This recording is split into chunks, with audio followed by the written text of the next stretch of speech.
Santri itu bukanlah malaikat yang langsung baik tanpa terdidik, bukan nabi yang maksum tanpa aib, dan bukan pula permata yang indah dengan sendirinya. Mereka punya cerita dan makna, mereka punya rasa dan usaha, dan mereka punya jalan dan tujuan. Inilah cerita 3 santri yang menjadi istimewa setelah terpedaya. Inilah santri yang pertama, bernama Zaki Baroki. Dia semangat dalam belajar, akan tetapi susah dalam memahami dan juga menghafal.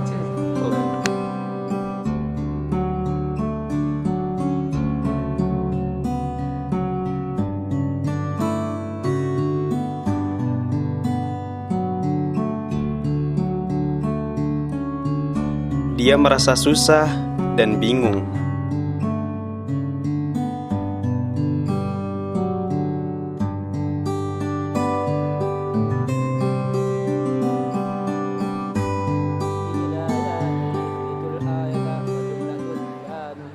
Dan inilah santri yang kedua, bernama Andi. Santri yang terkenal sombong dan juga suka merendahkan. Dam, Ya. Wahidun jadi apa sih? Wahidin kali. Bil. Wahidin kayaknya udah pilih. Wahidan. Itu Wahidun. Kenapa Wahidun? Itu jadi fa'il dari mana? Dari Yanubu. Yanubu jadi apa? Jadi fi'il. Oh. Iya dia. Itu fil fa'il itu anak meram aja itu tahu anak tuh fil fa'il mana? Wajib sombong. Mana pembebenya? Anak bangun tidur nanya anak, mana fil fa'il? Mana pembebe? Tahu anak itu. Sombong banget. Udah berapa tahun antum nih Ada kelas ini. bahlul semua antum. Udahlah, anak tidur aja lah. Antum fil fa'il aja nggak tahu. Mejaan aja. Wajib sering juga dia tapi sombong. Pintar juga, tapi sombong. Sehingga dia sering membuat teman-temannya kesal. Dan santri yang terakhir ini bernama Taki. Santri yang susah diatur dan sering melawan pengurus. Assalamualaikum warahmatullahi wabarakatuh. Seperti biasa, kami dari Kisim Tahkim mengumumkan nama-nama yang melanggar. Abkar, Fahmi, Yusuf, Ziyad, dan Taki. Untuk nama yang disebut untuk segera keluar untuk melaksanakan hukuman yang di luar masjid. Baik, hukuman kalian hari ini spesial, yaitu push up 50 kali. Ayo cepat, push up. Taki, kenapa kamu nggak push up? Nggak mau. Astagfirullahaladzim, Taki.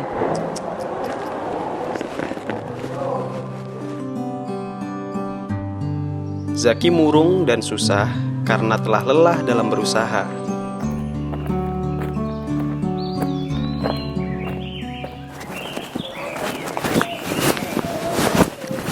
Kamu kenapa, Jak?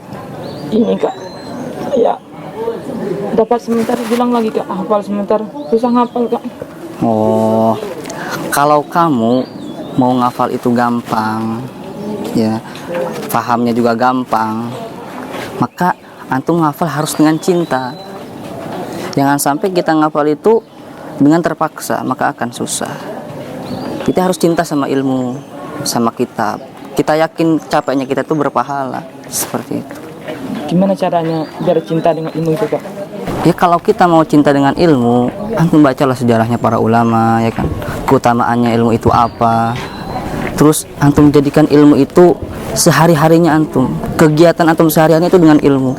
Cintai kitab, hormati kitab, ya kan, kemana-mana bawa kitab, seperti itu. Biar kita itu hidupnya bermanfaat.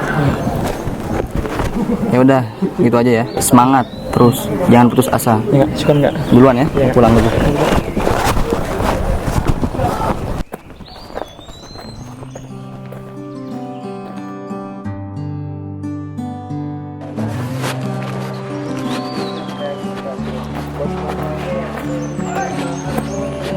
Ketika Andi mengejek temannya, Nggak apa-apa. Alfia. Alfia, pasti antum nggak bisa. Soalnya hafalan antum tuh lemah, hafalan antum.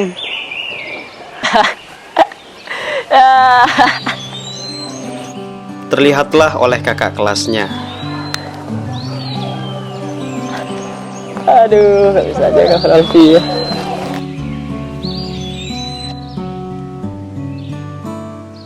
Andi, mungkin Lukman nggak bisa sama sekali seperti antum. Dia hafalannya lemah dan antum hafalannya cepat. Akan tapi ingat satu hal, bahwa ilmu yang bermanfaat itu akan menjadikan pemiliknya itu semakin tawadhu dan semakin rendah hati.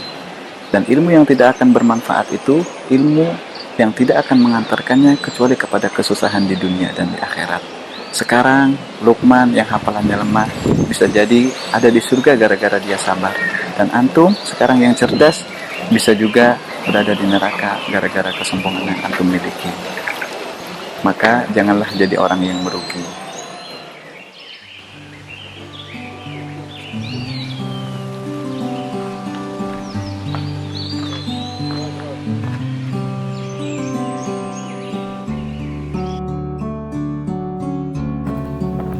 Ketika dia pergi dengan kesal,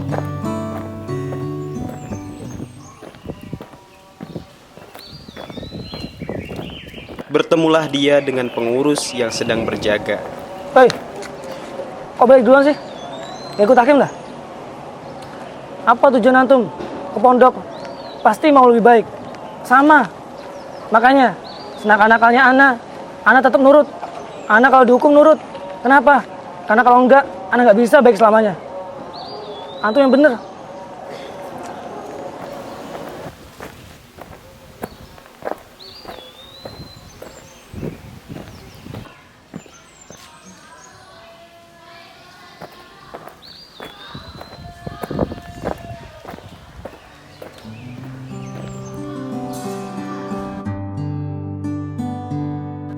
Tersadarlah mereka semuanya bahwa hidup itu tidak untuk hal yang sia-sia, merasa lemah, susah diatur, dan juga menyombongkan diri.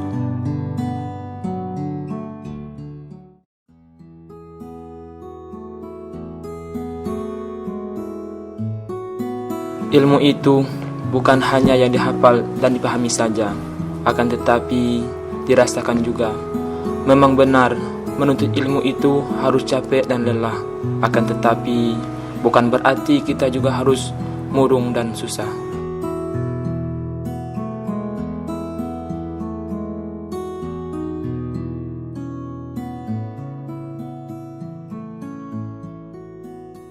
Ketemu. Ya Allah, tadi susah-susah mikirnya. Ya, Ki, apa nih? Tadi anak ingetin antum pas lagi daras di itu di mana di taman. Ya, mungkin anak yang masih sombong gitu tuh. Ya. Sekarang anak minta maaf sama antum ya. Minta doanya selalu, doakan anak ya. Maafin aja. Kasihan Pak. Udah maafin aja. Udah kita maafin ya. Kebahagiaan seorang yang berhati sakit itu hanya tipu daya dan pura-pura belaka. Memang benar, sebagian orang itu punya kelebihan, tapi bukan berarti harus membuatnya lupa daratan.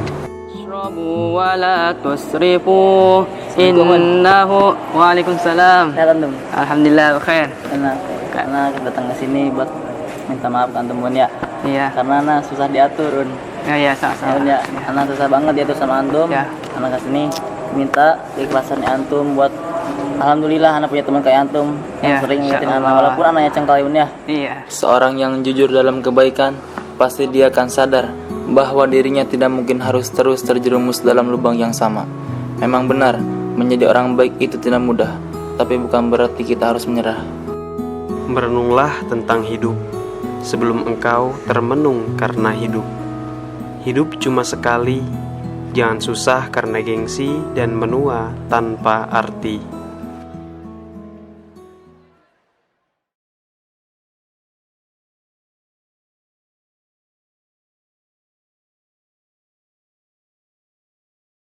Salam palantung di rumah palantung. Ini syuting udah selesai belum antum? Udah sih, kenapa? Udah. Gimana masa anda nggak ikutan coba? Lah, kan kita cari peran yang cocok. Peran cocok gimana coba? Ajib antum nih, masa anda nggak dikasih peran coba parah ya? Masa antum masuk, anda nggak masuk gimana? Iya, film yang lain. Ini anda lihat ini ijaz jelek banget. Antum brengsek ya. Antum aja. BTS aja BTS. Apa deh? Behind the scene. Masa biar sekian doang?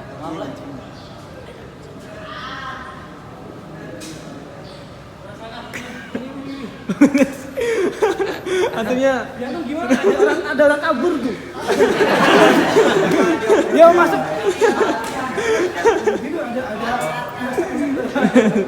Ini salam ya. Salam. Selesai. Jangan lihat kamera aja. Satu, dua, tiga. Gimana nih?